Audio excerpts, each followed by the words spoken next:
जी हाँ दोस्तों, इस वीडियो में हम कौशल रोजगार निगम से जुड़ी हुई 4 मुख्य खबरों के बारे में बात करेंगे जो आज के न्यूज़पेपरों में आई हुई है। यहाँ पर बता दें आप लोगों को, सबसे पहले 251 सरकारी विभागों में ऑनलाइन पोर्टल से 6,456 अनुबंधित नौकरियां और 453 भर्तियां जल्द की जा रही हैं कौशल रोजगार निगम के माध्यम से। जी हाँ दोस्तों, के.एम. पांडुरंग जी जो सीईओ हैं, मुख्य कार्यकारी अधिकारी हैं, जो कौशल रोजगार निगम की, उनकी तरफ से जानकारी निकलकर सामने आ रही है कि अब तक कौशल रोजगार निगम के पोर्टल पर 62,588 युवाओं ने अपना रजिस्ट्रेशन करवाया है पिछले 1 से 1.5 साल में। यहाँ पर बताया गया है जिन्हें किसी न किसी प्रकार का अनुभव हासिल है, जिनमें से 18,335 का ऑनलाइन सत्यापन भी हो चुका है। यानी कि सत्यापन, उनका जो एक्सपीरियंस है वो वेरिफिकेशन, उनका वेरीफाई भी हो चुका है एक्सपीरियंस जो भी उन्होंने लगाया था।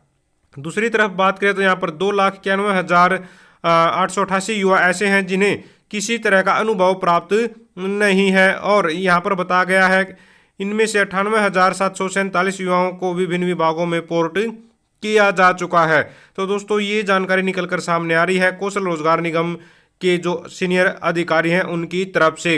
हालांकि यहाँ पर काफ़ी अच्छी अच्छी मीठी मीठी बातें बताई गई हैं। कौशल रोजगार निगम ने ये कर दिया, वो कर दिया, भाई पीएफ है, ईएसआई की सुविधा है, या फिर सैलरी समय पर देने की जो बात हो, सारी की सारी जैसे वही सब कुछ स्मूथली चल रहा है। लेकिन वास्तव में ऐसा नहीं है। जैसा कि आप लोगों को पता है, सैलरी समय पर नहीं दे पा रहा है कौशल रोजगार निगम, ठेकेदारों की तरह ही परेशान कर रहा है। हालांकि कल कई जगह पर, कई डिस्ट्रिक्टों में सैलरी आई है, लेकिन अभी भी बहुत सारे कर्मचारी इंतजार कर रहे हैं जिनकी सैलरी नहीं आई है। दूसरी खबर ले लेते हैं। यहाँ पर कौशल रोजगार निगम के द्वारा शॉर्ट लिस्ट किए गए 2069 टीजीटी पीजीटी के मसले पर नहीं हुई बातचीत। जी हाँ दोस्तों, चर्चा ही नहीं हुई है। यहाँ पर स्कूल शिक्षा मंत्री ने शिक्षा विभाग के अधिकारियों के साथ विभिन्न मुद्दों पर दोस्तों कल बातचीत की है। इस बातचीत के दौरान उम्मीद की जा रही थी कि कौशल रोजगार निगम के माध्यम से जो कैंडिडेट शॉर्ट लिस्ट किए गए थे टीजीटी पीजीटी के, उन पर भी चर्चा की जाएगी। तो शॉर्ट लिस्ट का मैसेज तो इनके पास आ गया था, लेकिन ज्वाइनिंग का ये इंतजार करते रह गए और सरकार ने यहाँ पर किसी प्रकार का कोई कदम नहीं उठाया और आज भी ये इंतजार ही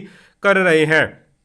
तो पता नहीं सरकार को फर्क पड़ता है नहीं पड़ता है कि भाई 2,000 से ज़्यादा बच्चे हैं जो इंतज़ार कर रहे हैं अपनी ज्वाइनिंग का, लेकिन इस पर कोई चर्चा करने के लिए तैयार नहीं है बैठक के दौरान। और तीसरी जो खबर है ये भी देख लीजिए, अम्बाला भास्कर से खबर है, कौशल रोजगार निगम योजना शुरू हुई तो बाहर किया, नहीं दिया वेतन। जी हाँ दोस्तों, यहाँ पर नारायणगढ़ से ये खबर बताई गई है। जन स्वास्थ्य विभाग में हेल्पर का काम करने वाले 200 लोगों का कई महीने का मेहनताना नहीं मिला। जी हाँ, बताया गया है लगभग 11 महीने का मेहनताना यहाँ पर बताया जा रहा है जो नहीं दिया गया है। देख लीजिए, ठेकेदार और अधिकारियों की मिली भगत का आरोप यहाँ पर लगाया जा रहा है। शिकायत में कहा गया है कि तत्कालीन एक्शन जो 2019 से 2023 तक नारायणगढ़ डिवीजन में रहे, उन्होंने नियमों को ताक पर रखकर 2022 में पुराने कच्चे कर्मचारियों को दोस्तों हटाकर अपने चहेतों को हरियाणा कौशल रोजगार निगम में लगाया। तो ये बड़ी नंबर पर दोस्तों, एक तरह से बड़े पैमाने पर शिकायतें आई थी उस समय भी।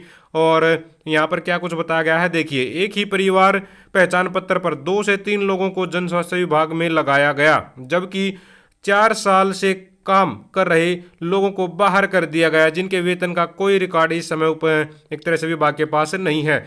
तो विभाग के पास रिकॉर्ड तक नहीं उपलब्ध है फिलहाल उनका काम करने का, जो पुराने कर्मचारी काम करे। तो बहुत ही दुखद बात है और ये खतरनाक भी है कि भाई यहाँ पर कर्मचारियों के 11 महीने की अगर सैलरी पेंडिंग है तो आप लोग सोच सकते हैं, जबकि ठेकेदार 7,000 रुपये ही देता था। अब 7,000 रुपये के हिसाब से भी अगर आप लोग देखें यहाँ पर, ठीक है, तो 11 महीने की सैलरी देख लीजिए, तो काफ़ी अच्छी खासी दोस्तों ये अमाउंट पेंडिंग है। तो 6-7 महीने का वेतन किसी का बकाया है, तो किसी का 11 महीने का भी वेतन यहाँ पर बकाया बताया जा रहा है। लेकिन अधिकारी स्पष्ट, जो फिलहाल अधिकारी है उनका स्पष्ट कहना है कि कोई बिल पेंडिंग नहीं है, उनके पास किसी प्रकार का रिकॉर्ड नहीं है। तो स्पष्ट दिख रहा है कि हाई लेवल की कमेटी अगर इसकी जांच करे तभी कुछ पता चलेगा। जब 200 आदमी यहाँ पर गवाही देंगे तो कुछ ना कुछ मामला तो है जरूर यहाँ पर, ऐसा तो नहीं है बिल्कुल ही, इसमें कोई तथ्य ही नहीं मिलेंगे। तो यहाँ पर बताया गया है, संदीप कुलश्रेष्ठ एक्शन जन स्वास्थ्य विभाग नारायणगढ़ बता रहे हैं, मेरे पास बहुत से लोग इस मामले में आ चुके हैं लेकिन उनके वेतन का कोई बिल पेंडिंग नहीं है। यह मामला मेरे से पहले अधिकारी के कार्यकाल का है।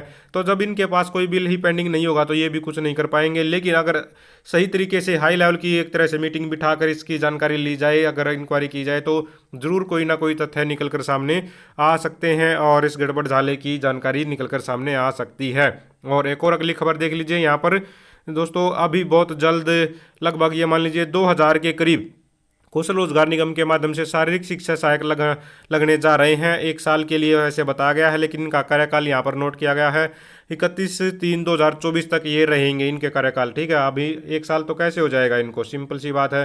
तो यहाँ पर पूरे हरियाणा में जितने भी ये स्कूल हैं, इनमें मोस्टली में किसी में 1 पोस्ट है, 2 पोस्ट है, 3 है, कभी किसी किसी में मुश्किल से 4 या 5 होंगे, वरना 1-2 इस तरह की पोस्ट, और सभी स्कूलों में ये दोस्तों लगाए जाएंगे। तो 2000 करीब ये पद बताए जा रहे हैं। इसके बारे में कल हमने आपको वीडियो भी बना दी थी विस्तार से, जाकर आप लोग देख सकते हैं। इससे पहले वाली वीडियो आपको मिल जाएगी, कल शाम को ही डाल दी गई थी। तो दोस्तों ये 4 मुख्य खबरें थी कौशल रोजगार निगम से जुड़ी ही। साथियों, आप भी चाहते हैं हरियाणा में एजुकेशन से रिलेटेड आउटसोर्सिंग कच्चे कर्मचारी जुड़ी खबरें समय पर पाना, तो चैनल को जरूर सब्सक्राइब करें, वीडियो को लाइक करें, दोस्तों के साथ शेयर करें। Thank you very much.